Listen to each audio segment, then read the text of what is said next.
बिस्मिल्लाहिर्रहमानिर्रहीम। अस्सलाम वालेकुम। मैं हूं शेख वकास। नाजरीन, आपको मैं एक अपडेट देता चलूं, शायद मैं आपको लेट अपडेट दे रहा हूं।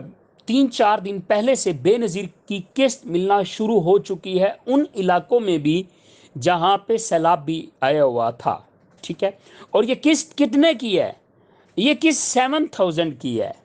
अच्छा, बहुत सारे लोग कह रहे हैं ये 7,000 रुपये किस चीज़ का मिल रहा है। ठीक है, अब बाकी जो वो इलाके जहाँ पे सैलाब नहीं है, यहाँ तो बहुत अरसा पहले से किस्त मिलना शुरू हो गई थी। जहाँ नहीं मिल रही वहाँ पे भी मिलना शुरू हो चुकी है। किस्त आ गई है, 7,000 रुपये की किस्त है।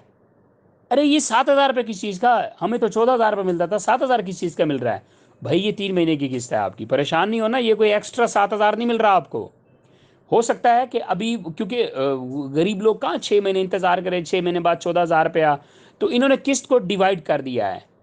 हर 3 महीने बाद आपको 7,000 मिलेगा। फिलहाल अभी तक अपडेट यही है, बाद में अगर इसमें कोई तब्दीली आती है तो उसका मालूम नहीं है। ठीक है, तो अभी फिलहाल जो किस्त मिल रही है वो 7,000 की है, जो कि हर 3 महीने के बाद मिलेगी। किस्त आ चुकी है। अगर आपको मिल गई है तो आप भी कमेंट्स करें, और ताकि मुझे पता चले कि किन इलाकों के अंदर किस्त आ गई और किन इलाकों में नहीं आई, और कितने लोगों ने 7,000 रुपये रिसीव भी कर लिया है। Thank you.